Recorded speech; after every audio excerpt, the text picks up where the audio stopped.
23 days ago, Jeremy Mayfield didn't even have a race team. Now he's in the 51st running of the Daytona 500. And Jimmy, you and Kenny, you guys have both been on both sides of this fence before on this day. It just can be such a range of emotion.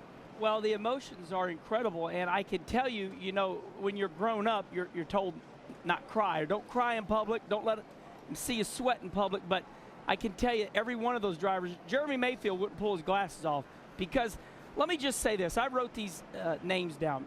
Jeremy Mayfield was thrown away by Evernham. Allmendinger was thrown away by Red Bull. Riggs got, basically gone from Evernham. Reagan Smith from DEI. So my point, from my perspective, is these are four drivers, and call it whatever you want to call it. They were thrown away or they were caught in the wrong spot at the wrong time. Now, for one moment in time, for the Daytona 500, the 51st running, they can say, I told you so. And they came back with their own equipment, lesser equipment, and took their skills. And for this moment in time, maybe not all year, but right now, this is where we're at, Daytona. Spence, they showed what they can do. Kenny, you bring a heck of a point up. And we got to go back to the Bud shootout.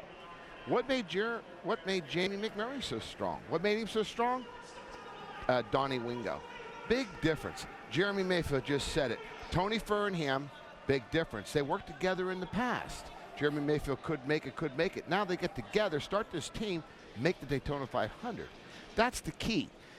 If the driver isn't getting along, let's make some changes. Let's figure this out. Let's just not can them. They always want to blame the drivers, but I'm like you, Kenny. These guys come back, make the Daytona 500. So to me, sometimes you have to really say to yourself as an owner, maybe it's not these guys. Maybe it's the way my team's being run, because we've seen Jeremy and his guy together. This is a big story. Also, Riggs. I'm impressed with Riggs and Baldwin.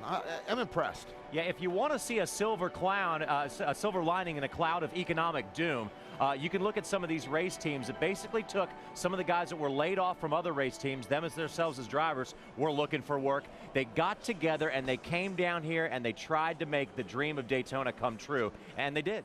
Well,